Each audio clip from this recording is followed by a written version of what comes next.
the university tells us the students have agreed to a series of concessions, including removing a significant number of tents and people not affiliated with Columbia University from the encampment, and making the encampment welcome to all by prohibiting discriminatory or harassing language. But New York House Republicans say too many Jewish students have already been harassed, and now they're calling on President Munish Shafik to resign. One of those Jewish students sharing this video with Fox, saying this is what she encountered when she had tried to approach the encampment.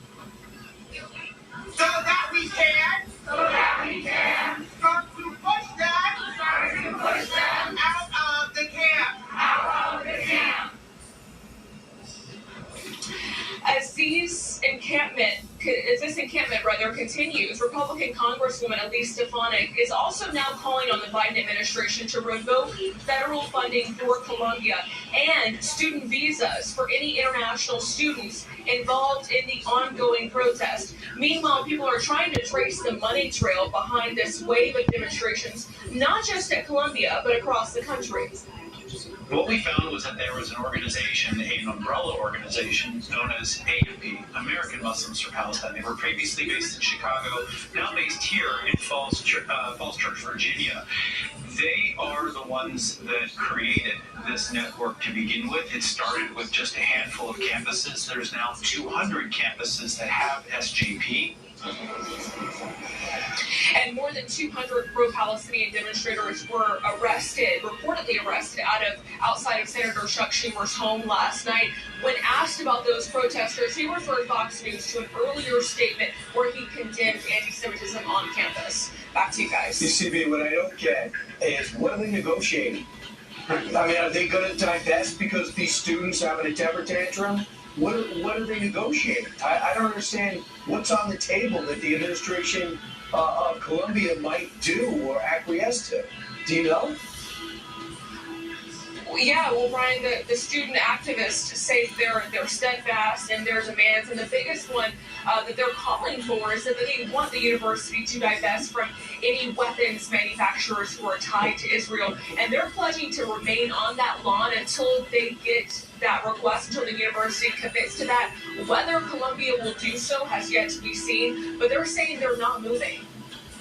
All right, CB, thank you so much. Yeah, we're seeing these protests from coast to coast, from Columbia all the way over the other coast to Berkeley in Brooklyn. Yeah, exactly. In Brooklyn, Chuck Schumer lives in Brooklyn, and there were 100 anti-Israel protesters that were arrested during the rally. They were arrested because they refused to budge and they were blocking traffic. Also, NYU, they called for a walkout from class yesterday, and students were gathering in Washington Square Park to protest. Think about this. Let's bring in Lawrence from Brookfield, Wisconsin. Lawrence, Chuck Schumer holed up in his apartment instead of down in Columbia trying to negotiate or sticking up for those Jewish students. As the highest-ranking Jewish political figure in American history, he's a no-show. I'm hoping Chuck Schumer learned something from that moment. After all his criticism of Netanyahu, after all this extended an olive branch of the pro-Palestinian movement, they still protest in front of us. There's nothing that you can do as a measure of compromise for these people. They want to get rid of us, period. There's no negotiating. Yeah, what is it? You know, when you look at all these crowds, aren't you blown away? Aren't you all shocked? I mean, Charlie, how do you feel about this? Because what does this mean for the election? There are a lot of people that seem to be supporting these protests. Yeah, well, you know, in terms of Columbia, it's an important reminder. Don't ever say maybe if you mean no. And the idea that they're still negotiating is insane. But, you know, to me, the most shocking part of all of it is that, of course, you know, you have Chuck Schumer, you have Joe Biden. They still want these people's votes. They still are looking at them. Care about. It's all they care about. And this is a great moment. Remember when Bill Clinton had his Sister Soldier moment? This is a great Sister Soldier moment where Joe Biden comes out, Chuck Schumer comes out. Like, we don't want your vote. Get out of here. He talked abortion yesterday. He didn't bring up the main issue of just blanketing this country. Lawrence, what do you see in Wisconsin?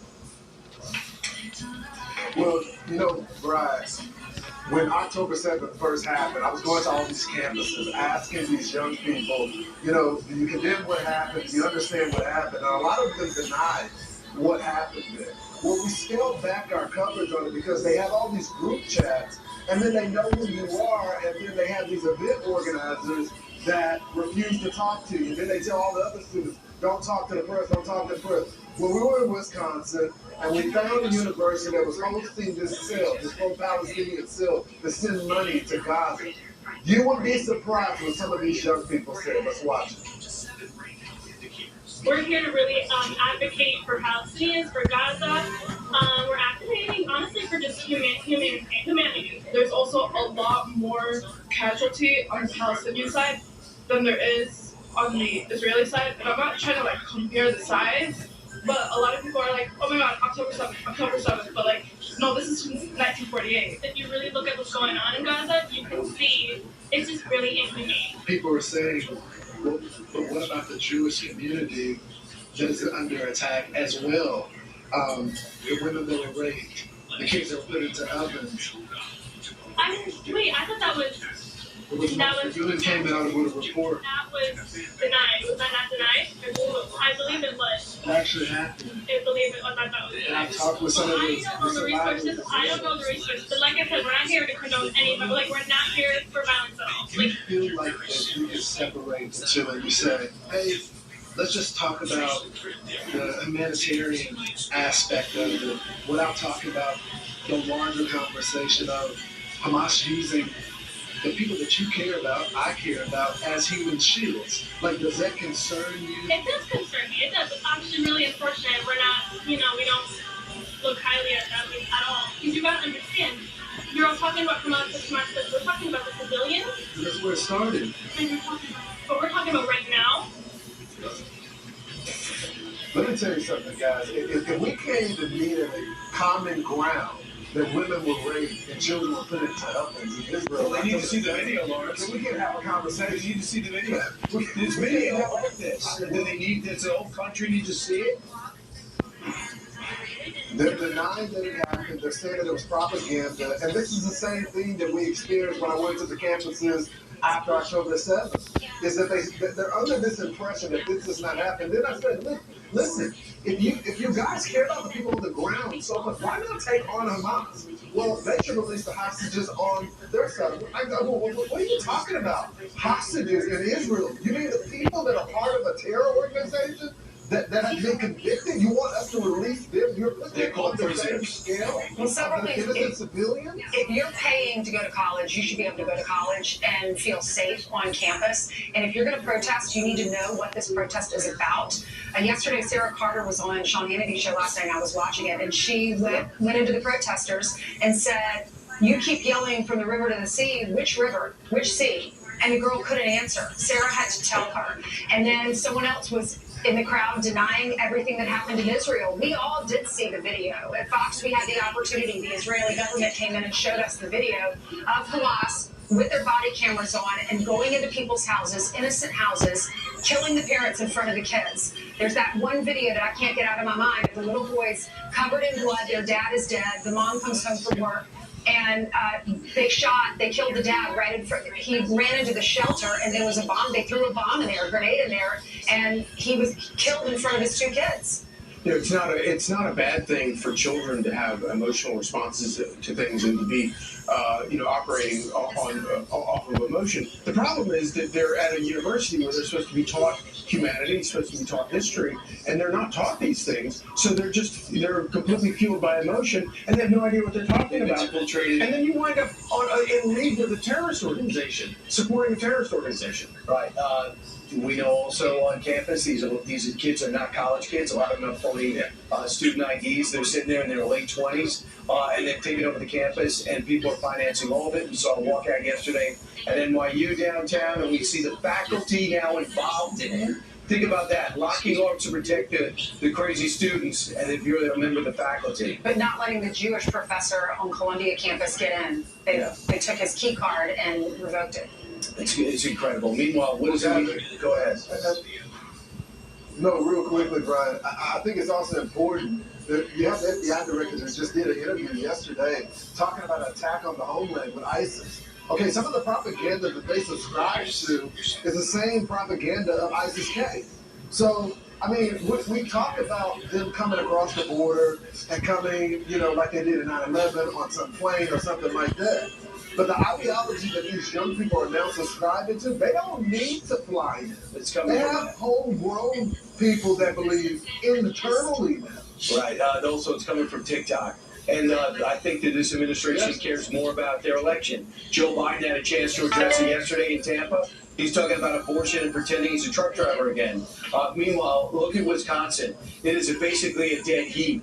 And with an uncontested primary, Joe Biden should be getting a message from these stats yesterday. Yeah, look at this. He got 88.6% of the votes in the Democratic primary. But look how many, they call it uninstructed in that state, but it's the same as uncommitted.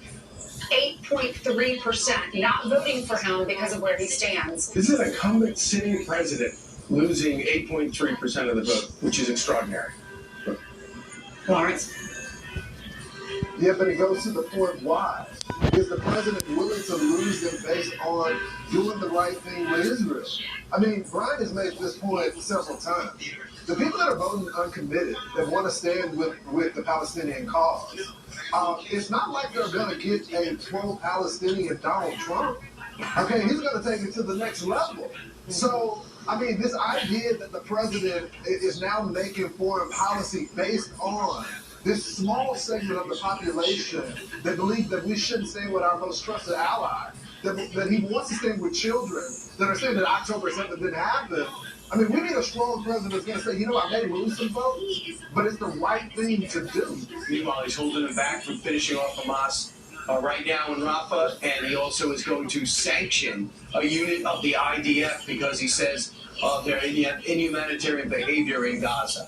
So the president's trying to split the difference. I'll get the money to the Israelis, but I'll criticize and hold them back from actually fighting a war against Both Hamas. sides. All right, Lawrence, we're going to check back in with you throughout the morning, but let's get to Lucas. We have a Fox News alert to tell you about one of the sources of misinformation on the ongoing